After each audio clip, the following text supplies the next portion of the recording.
আসসালামু আলাইকুম রহমতুল্লাহি ওবরকাতুহু। সম্মানিত দর্শক, বর্তমান অন্তর্বর্তীকালীন সরকারের প্রধান ব্যক্তি ডক্টর মোহাম্মদ ইউনূস একটি নতুন জমানা তৈরি করতে যাচ্ছেন, যে জমানাটি ইউনূসের জমানা হিসেবে তিনি ইতিহাসে প্রতিষ্ঠিত করতে চাচ্ছেন। আপনারা সবাই জানেন যে শেখ হাসিনার পতনের যে তারিখ, আগস্ট মাসের 5 তারিখ 2024, এই দিবসটি আমাদের জাতীয় জীবনে খুবই গুরুত্বপূর্ণ একটি বিষয়, ইতিহাস ওলট পালট করার মতো একটা বিষয়। এবং আগস্ট মাসের এই 5 তারিখ বাঙালির মন মস্তিষ্কে এটি ঢুকে গেছে। আপনি যাই বলেন না কেন, কিংবা আগামীতে এই বর্তমান সরকার যদি একেবারে সম্পূর্ণরূপে ব্যর্থ হয়, কিংবা যদি আমাদের জীবনকে শেখ হাসিনার চাইতেও যাকে বলা হয় দুর্বিষহ করে তোলে, তবুও আগস্ট মাসের 5 তারিখ বাঙালির জীবন থেকে হারিয়ে যাবে না। এর কারণ হল ওই দিন শেখ হাসিনার পতন হয়েছিল এবং তিনি বাংলাদেশ থেকে ভারতে উড়ে গিয়েছিলেন বা পালিয়ে গেছেন। তো যা হোক, এখন সেই ঘটনার 3 দিন পর 2024 সালের আগস্ট মাসের 8 তারিখে ডক্টর মোহাম্মদ ইউনূস ফ্রান্স থেকে উড়ে এসে শপথ নিলেন এবং তিনি তার যে শাসন কার্যক্রম, তার যে তার যে সময়কাল তিনি শুরু করলেন, এবং এই ঘটনার পর প্রায় 10 মাসের বেশি সময় চলে গেছে। এখন জুন মাসের একদম শেষ প্রান্ত, সামনে জুলাই মাসটি গত বছর অর্থাৎ 2024 সালে উত্তপ্ত ছিল, আর আগস্ট মাসে একেবারে গণ অভ্যুত্থান সংঘটিত হয়ে গেছে। এখন সমস্যা হলো যে এই জুলাই এবং আগস্টের বিপ্লব বা গণ অভ্যুত্থান, এটি নিয়ে গত 10 মাসে নানা রকম পক্ষ এবং বিপক্ষের বক্তব্য এসেছে, নানা রকম ন্যারেটিভ এসেছে, পক্ষে এবং বিপক্ষে বহু কথা হচ্ছে।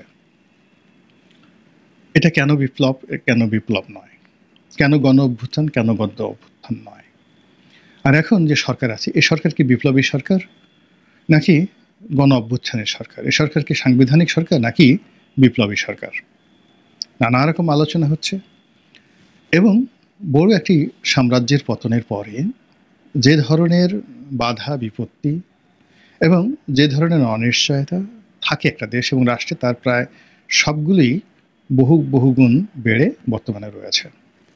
আমি যখন এই ভিডিও করছি শনিবার দিন, সারা ঢাকার অবস্থা যদি আজকে দেখেন, মনে হয় যেন খাবলা খাবলা। বেশিরভাগ এলাকায় লোকজন নেই। আর প্রেস ক্লাব, তারপর শাহবাগ, এরপরে পুরানা পল্টন, গুলিস্তান, এই এলাকা মিছিলে মিছিলে উত্তাল। একদিকে চরমোনাই পীর সাহেবের ইসলামের শাসনতন্ত্র আন্দোলন, তারা বিক্ষোভ করছে, আর অসংখ্য, মানে কেন করছে, কি করছে, এই সরকারের দেয়ার কি আছে, করার কি আছে, আমি কিচ্ছু বুঝি না, কিন্তু হচ্ছে। রাষ্ট্রীয় কর্মকর্তা কর্মচারীরা নজিরবিহীন বিপ্লব করছে, আন্দোলন করছে। সচিবালয় অচল, ঢাকা দক্ষিণ সিটি কর্পোরেশন কার্যত অচল ছিল দীর্ঘদিন, এখন জাস্ট একটু সচল হয়েছে। জাতীয় রাজস্ব বোর্ড অচল। এর মধ্যে জুন মাসের 30 তারিখে বাজেট পাস হবে। কিসের বাজেট, টাকা আসবে কোত্থেকে, এনবিআরই বন্ধ, উই ডোন্ট নো। কিন্তু এত কিছুর মধ্যেও সরকারের যে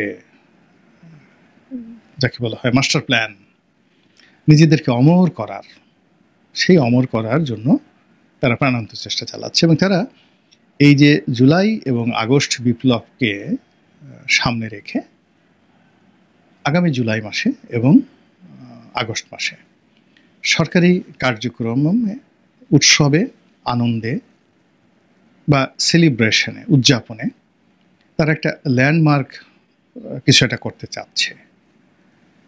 শেখ হাসিনা তার পতনের আগে তার বাবার জন্মশতবার্ষিকী যেভাবে করেছিল, কিংবা অনেক বাহুল্য অনুষ্ঠান করার চেষ্টা করেছে, যে 10 লাখ লোক একসাথে জাতীয় সঙ্গীত গাইবে, 10 লাখ লোক একসাথে জাতীয় পতাকা প্রদর্শন করবে, এরকম নানা রকম। তারপরে বঙ্গবন্ধুর বায়োপিক বানাবে এত টাকা দিয়ে। তো এইরকম অনেক বাহুল্যময় কর্মকাণ্ডে সরকার জড়িয়ে পড়েছে, যেখানে দুর্ভিক্ষের কথা হচ্ছে, ব্যাংকের দেউলিয়াত্বের কথা হচ্ছে, 5টি ব্যাংক সর্বনাশের উপরে দাঁড়িয়ে আছে, ব্যবসা বাণিজ্য স্থবিরতা, এবং কোনো ব্যাংকের লেনাদেনা ব্যবসায়ীদের সঙ্গে ঠিকমতো হচ্ছে না। কোনো ব্যবসায়ী লোন পাচ্ছে না, লোন রিশিডিউল হচ্ছে না, কোনো নতুন প্রজেক্ট হচ্ছে না, নতুন বিনিয়োগ হচ্ছে না। আর তখন আমরা একটার পর একটা বাহুল্যময় কাজ, আমাদের স্টারলিংক লাগবে, এখন স্যাটেলাইট লাগবে, আমাদের এখন সেই যাকে বলা হয় যে চট্টগ্রাম বন্দর বিদেশিদের হাতে দিতেই হবে, আমাদের সেন্ট মার্টিন যে দ্বীপ এটিকে এখন পরিবেশের এখানে যে ভারসাম্য সেটা রক্ষা করতে হবে, ইত্যাদি নানা রকম কাজ, অপ্রয়োজনীয় বোগাস কর্মকাণ্ড দ্বারা সরকার যে জাতিকে নানাভাবে বিভক্ত, নানাভাবে প্রভাবিত এবং নানাভাবে যাকে বলা হয় তাদেরকে ভিন্ন পথে নিয়ে যাওয়ার চেষ্টা করছে, তারই একটা নতুন যাকে বলা হয় প্ল্যান এই সরকার নতুন করে শুরু করেছে। সেটি হলো এই জুলাই আগস্ট বিপ্লবকে বা গণ অভ্যুত্থানকে কেন্দ্র করে তারা একটা বিশেষ 3টি দিবস ঘোষণা করেছে, সরকারি দিবস। তো সেই 3টি সরকারি দিবসের মধ্যে একটি দিবস হলো নতুন বাংলাদেশ। তো নতুন বাংলাদেশ দিবস যেদিন ডক্টর মোহাম্মদ ইউনূস ক্ষমতা গ্রহণ করেছেন আগস্ট মাসের 8 তারিখে, সেটিকে নতুন বাংলাদেশ এর দিবস হিসেবে সরকার বাস্তবায়ন করতে যাচ্ছে। এবং এটা এতটা সেন্সিটিভ যে সরকারের একেবারে ঘনিষ্ঠ মিত্র এবং যাকে বলা হয় স্ট্র্যাটেজিক পার্টনার, কৌশলগত অংশীদার জামায়াতে ইসলামী। জামায়াতে ইসলামের সাহায্য ছাড়া, সহযোগিতা ছাড়া সরকার এই পর্যায়ে আসতে পারত না। এবং সরকারকে মূলত ব্যাকফুটেছে জামাত এবং শিবির তারা টিকিয়ে রেখেছে সারা বাংলাদেশে, অন্তত পলিটিক্যালি। সেই জামাত শিবিরও বলেছে যে না, নতুন বাংলাদেশ দিবস যদি করতে হয় সেটা আগস্ট মাসের 5 তারিখে হতে হবে। আর ডক্টর মোহাম্মদ ইউনূসের নয়নের মণি, মাথার তাজ, তারপরে পরাণের বান্ধব যে রাজনৈতিক দল এনসিপি, তার রক্ষা কবচ, তার ঢাল এবং আরো অনেক কিছু, সেই এনসিপিও এই নতুন বাংলাদেশের যে তারিখটি এটা মেনে নিতে পারেনি, তারা সরাসরি বিরোধিতা করেছে এনসিপি যারা নেতৃবৃন্দ। আমি খুব অবাক হয়ে ভাবি যে একটি সরকার বা সরকারের প্রধান কতটা একরোখা, কতটা বেখেয়াল, অথবা কতটা অগণতান্ত্রিক হলে এই একটা বিষয় নিয়ে একেবারে আপন জনের মধ্যে এতটা বিভ্রান্তি আসতে পারে।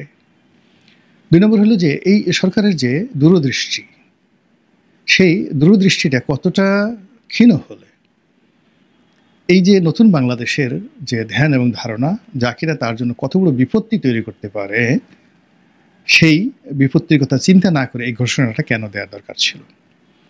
আপনারা জানেন যে জিয়াউর রহমান সাহেব একটা গান রচনা করেছিলেন, প্রথম বাংলাদেশ আমার, শেষ বাংলাদেশ, জীবন বাংলাদেশ আমার, মরণ বাংলাদেশ। তাহলে জিয়াউর রহমানের একটা প্রথম বাংলাদেশ আছে, এরশাদ সাহেবের কিন্তু একটা নতুন বাংলাদেশ। তো জিয়াউর রহমান করলেন প্রথম বাংলাদেশ, আর এরশাদ সাহেব করলেন যে নতুন বাংলাদেশ। নতুন বাংলাদেশ গড়ব মোরা, উনি নিজেই এরকম একটা গান রচনা করেছিলেন। তো যাই হোক, এবং সেই যে প্রথম বাংলাদেশ এবং নতুন বাংলাদেশের কন্টেম্পোরারি আবার ডক্টর মোহাম্মদ ইউনূস নতুন বাংলাদেশ 2, মানে এর সাথে নতুন বাংলাদেশের বাইরে আবার একটা নতুন বাংলাদেশে তিনি ধারণা দিলেন।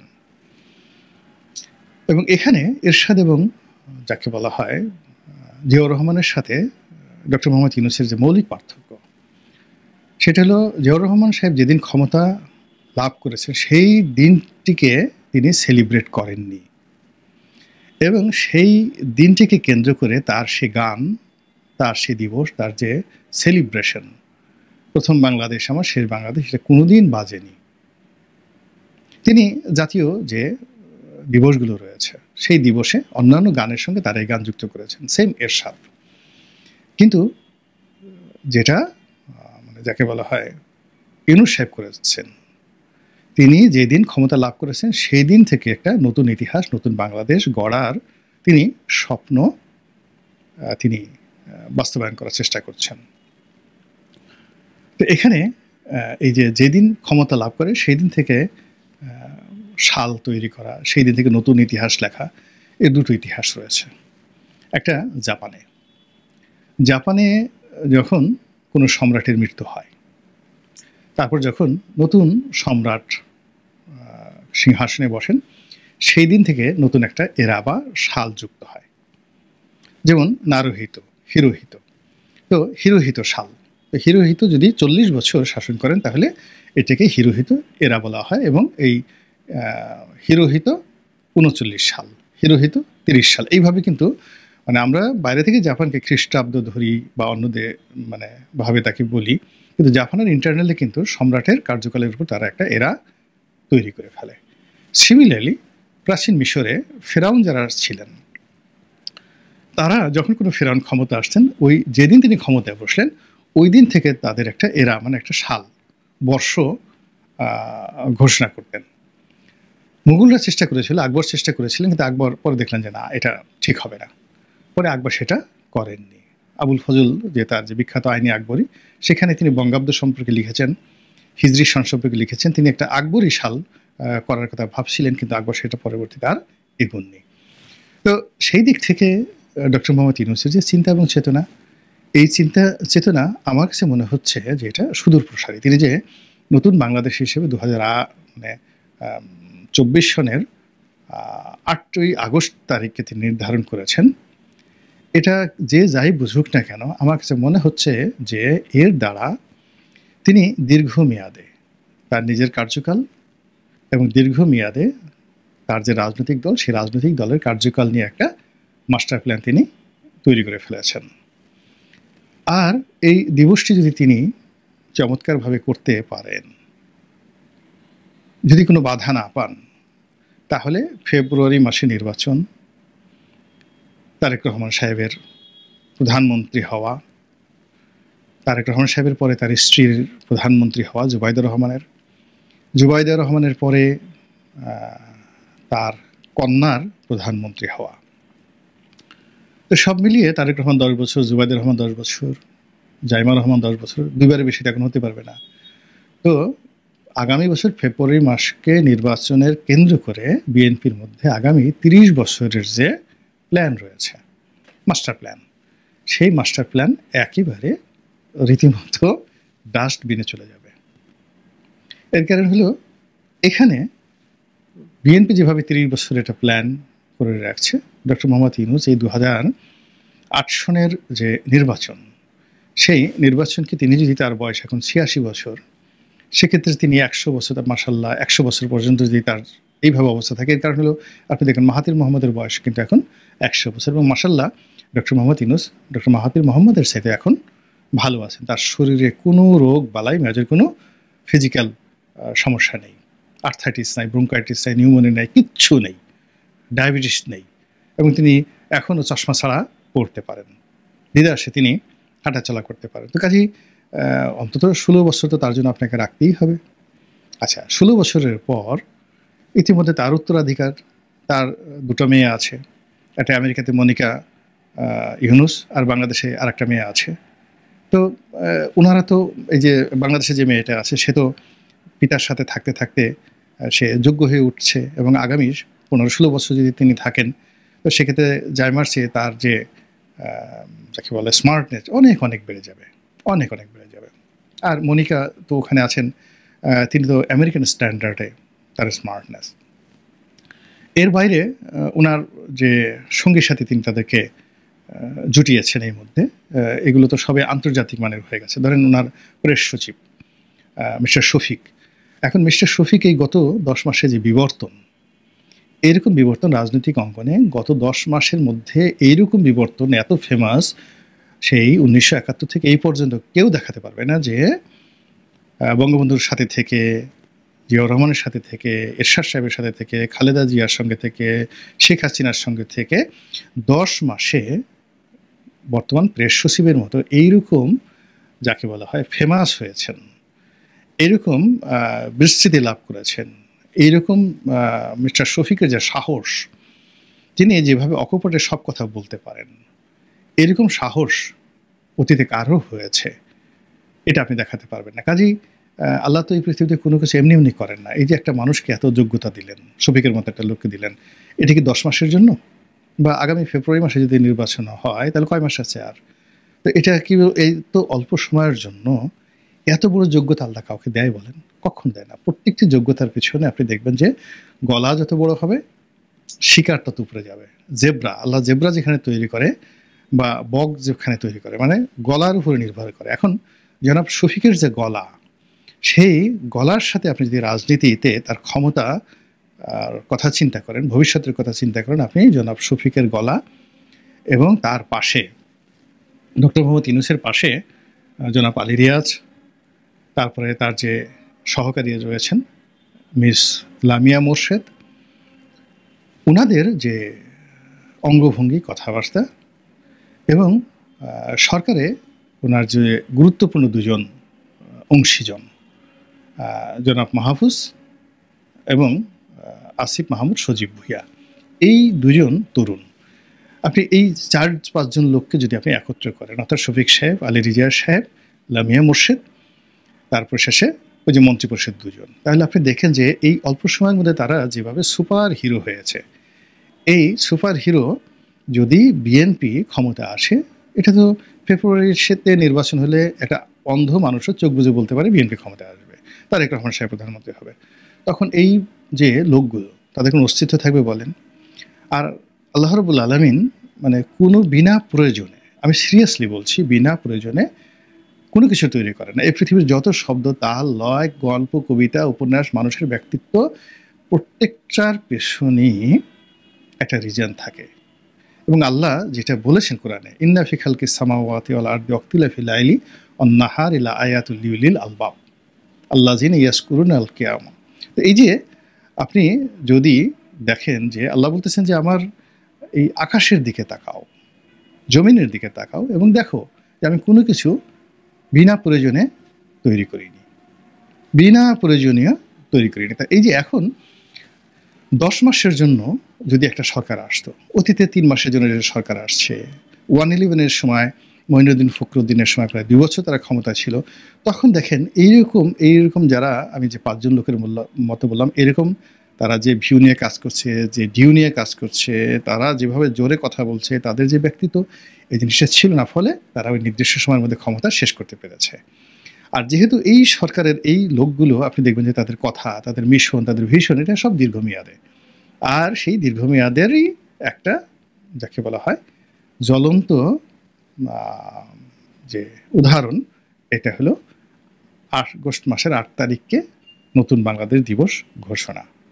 এবং এই কাজটি ডক্টর মোহাম্মদ ইউনূস যদি করতে পারেন, মাশাআল্লাহ, আপনি ধরে নিতে পারেন যে মোটামুটি তিনি এবং তার যারা লোকজন রয়েছেন, তারা একটা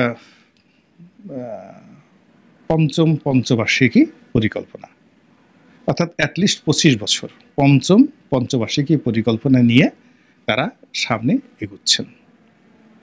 গায়েবের মালিক আল্লাহ, তিনি ভালো জানেন। এই পরিবেশ পরিস্থিতি দেখে যা মনে হলো সেটা আপনাদেরকে বললাম। গ্রহণ করা না করা আপনাদের দায়িত্ব। আসসালামু আলাইকুম ওয়া রাহমাতুল্লাহি ওয়া বারাকাতুহু।